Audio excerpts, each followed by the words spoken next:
오늘 소개해드릴 책은 장기표 저자의 장기표의 행복정치론입니다. 바로 저자 소개해드리도록 하겠습니다. 서울대학교 법과대학 졸업, 경남대학교 북한대학원 수료, 고려대학교 노동대학원 수료, 민주통일민중운동연합 정책연구실장, 전국민족민주운동연합 사무처장, 민중당 정책위원장, 개혁신당 부대표, 민주국민당 최고위원, 한국사회민주당 대표, 녹색사민당 대표 최고위원, 전 전태일재단 이사장, 부패청산의병연합 공동대표, 신문명 정책연구원 대표, 통일2016 포럼 대표, 신문명 전경아카데미 원장, 국민의 소리 공동대표.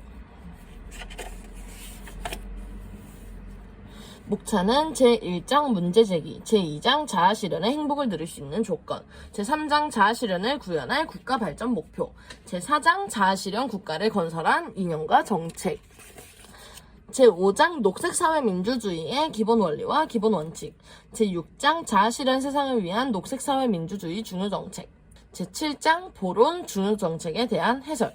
이렇게 진행이 되는데요. 제1장 문제제기 읽어보도록 하겠습니다. 오늘날의 총체적 불안 무엇이 문제인가? 오늘날 한국 사회는 물론 전 세계가 총체적 불안에 휩싸여 있다. 아무런 불안을 느끼지 않고 사는 사람은 거의 없다.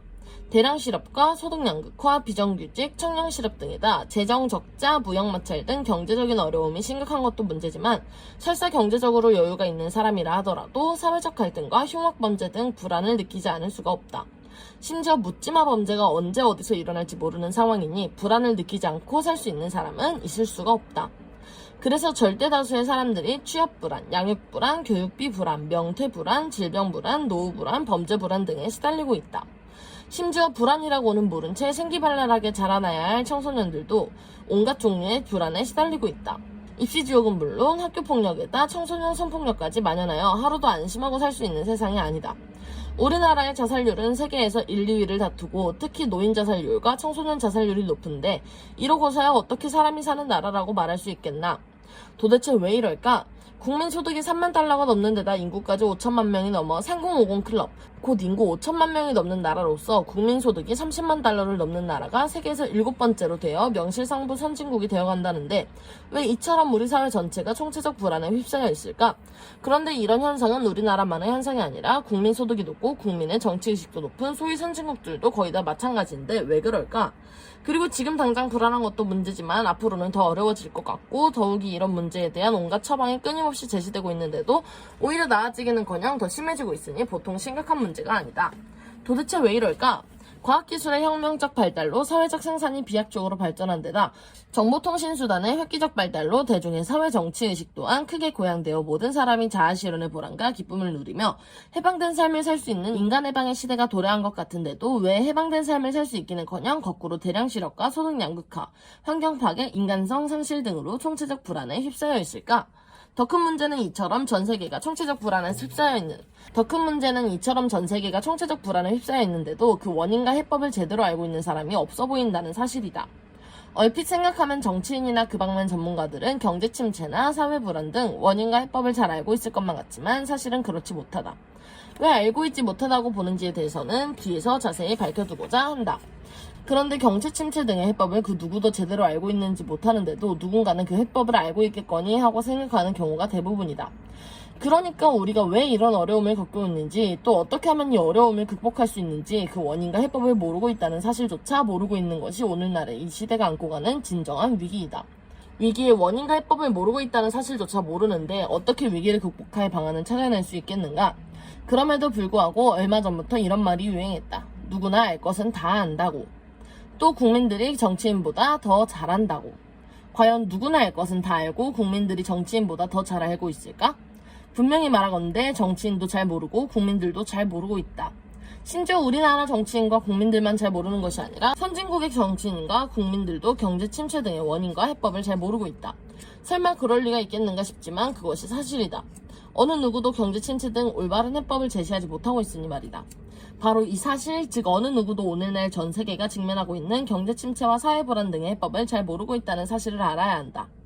특히 정치인들이 경제 침체와 사회 불안 등 원인과 해법을 모른다는 사실을 국민들이 알아야 정치인들에게 속지 않을 수 있고 잘못된 정치를 바로잡을 수 있다. 그러면 우리나라만 경제 침체 등의 해법을 모르는 것이 아니라 전 세계적으로도 그 해법을 모르고 있음을 드러내는 몇 가지 예를 적시해 두고자 한다.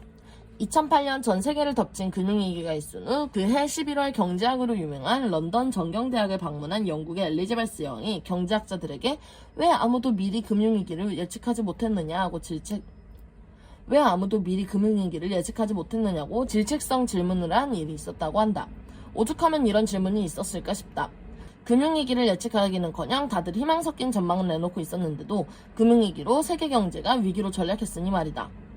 그런데 엘리자베스 여왕이 이런 질문이 있고서 명망 있는 경제학자들이 모여 여왕에게 답변서를 썼는데 그 답변서에는 영국뿐만 아니라 전 세계 각국의 지성인들이 금융 시스템의 위험 요소를 전체적인 맥락에서 파악하지 못하는 오류를 범했다고 밝혔다. 즉 영국의 경제학자들만 금융위기의 도래와 그로 말미암은 경제 침체를 잘 몰랐던 것이 아니라 전 세계적으로 아는 사람이 없었다는 것이다. 이들이 밝힌 대로 어느 누구도 금융위기를 예측하거나 그 해법을 제시하지 못했던 것이다. 또 이런 일도 있었다. 2009년 5월 2008년도 노벨 경제학상 수상자이기도 한 미국의 프린스턴 대학의 폴 크루그만 교수가 한국경제TV가 주최한 세계경제금융 컨퍼런스에서 주제 발표를 한 일이 있었는데 그는 이 주제 발표에서 나도 경제 침체의 해법을 찾기 위해 노력했다. 나는 그 해법을 찾지 못했다. 라고 말했다. 크루그만 교수가 이 말을 농담으로 했을 리가 없다. 노벨 경제학상을 수상했고 미국의 유명 대학인 프린스턴 대학의 경제학 교수이며 뉴욕타임즈의 인기 칼럼니스트이기도 한 사람이 경제 침체 해법을 모르겠다고 말할 정도니 누가 경제 침체 해법을 안다고 볼 수 있겠는가? 크루그만 교수의 이 발언이 보도된 후 서울대학의 경제학 교수를 역임한 원로 경제학자를 만나 크루그만 교수가 경제 침체 해법을 모르겠다고 말했던데 우리나라 경제학자들은 알고 있는 것 같습니까? 라고 물었더니 우리나라 경제학자들은 고민도 하지 않을걸요? 라고 말씀했다. 이것이 현실이다. 즉 경제 침체의 원인과 해법을 아는 사람이 없는 것이 현실이다. 그런데도 많은 사람들이 경제 침체 해법을 경제학자나 정치인은 알고 있겠지. 그래서 정치인들이 잘하기만 하면 경제가 나아지겠지라고 생각하고 있다. 그러나 이것은 크나큰 착각이다. 이래서는 경제 침체가 극복될 수 없다. 이쯤 되면 이런 질문이 나올 법하다. 그러면 글을 쓰는 당신은 경제 침체 해법을 알고 있느냐라고 말이다. 감히 말하건대 필자는 그것을 알고 있다고 자부한다. 그렇기 때문에 정치를 해왔고 그렇기 때문에 이 책을 쓰고 있다. 이 책에 그 답이 들어있고 필자가 지난날 쓴 문명의 새로운 비전, 신문명 국가비전, 한국경제 이래야 산다 등에도 그 답이 들어있다. 일본과 미국 등은 왜 장기 불황에 빠져 있었을까? 전 세계가 얼마나 경제 침체 등의 해법을 모르고 있는지를 드러내는 몇 가지 예를 제시하고자 한다. 일본의 경우 잃어버린 10년을 넘어 잃어버린 20년을 넘겼는데도 왜 장기 불황에 처하게 되었는지, 어떻게 하면 이 장기 불황에서 벗어날 수 있는지 그 원인과 해법을 아무도 제시하지 못했었다. 불과 40년 전인 1970년대와 1980년대에는 일본은 세계 제2의 경제대국으로 국민소득이 35,000달러나 되는 데다 무역 흑자가 연간 1,500달러를 넘으며 전 세계가 일본의 시장이라 할 만큼 세계 시장을 장악하고 있어 무한히 발전한 것만 같았는데도 말이다. 그래서 전 세계가 일본의 경제 성장을 칭송했고 21세기는 일본의 세기가 될 것이라고 말하지 않으면 석학으로 인정받지 못할 정도였다. 그런데도 정작 21세기로 접어들 무렵인 1990년 중반부터 일본은 경제 불황이 계속되면서 이류 국가로 전락한 채 일본 국민들은 자신감을 잃고 물기력증에 빠지고 말았다. 그래서 일본을 칭송하기는커녕 일본은 침몰할 것이라고 보는 사람이 많았다. 우리나라만 하더라도 20-30년 전까지는 일본을 따라잡는 것은 불가능할 것이라고 생각하는 분위기였다. 그러나 지금은 그러기는커녕 일본을 얕잡아 보는 사람들이 대단히 많아졌다. 그리고 일본에서도 한국의 발전을 놀라운 눈으로 쳐다보며 시기하거나 두려워하는 사람들이 생겨났다. 불과 20년 사이에 말이다. 이래서 일본 경제를 활성화할 방법을 찾지 못하거나 고이즈미 수상 때부터 국수주의 내지 국군주의 열풍을 불러일으키게 되었는데 이것은 일본이 더 어려워지는 길일 뿐이다. 일본이 왜 이렇게 되었을까? 일본 국민 모두가 최상의 행복을 누리면서 살 수 있는 사회 경제적 조건이 확보되었는데도 그렇게 살지 못했기 때문이다. 그렇게 살 수 있으려면 그렇게 살 수 있는 이면과 가치관을 정립해서 그것에 입각해 국정을 운영하고 삶을 영위해야 하는데 그렇게 하지 못했던 것이다. 엉뚱하게 국수주의 내지 국군주의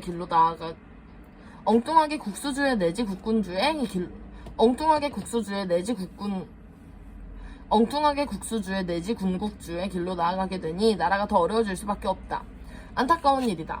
최근 들어 일본 경제가 희생한 것은 근본적인 해법을 찾아서가 아니라 장기 불안에 처해있던 최근 들어 일본 경제가 희생한 것은 근본적인 근본적인 해법을 찾아서가 아니라 장기 불안에 처해 있던 때 다른 반등일 뿐이다. 그래서 머지않아 또 경제 불황 내지 사회 침체에 빠질 것이다. 근본적인 해결 방법을 찾으면 모든 국민이 행복하게 살 수 있는데도 말이다. 오늘은 여기까지 읽어볼 건데요. 장기표 저자의 장기표의 행복 정치로 한번 읽어보시는 건 오늘은 여기까지 읽을 건데요. 장기표 저자의 장기표의 행복 정치론 읽어보시는 건 어떨까요? 재밌게 보셨다면 구독과 좋아요, 알림 설정까지. 그러면 다음에 만나요. 안녕.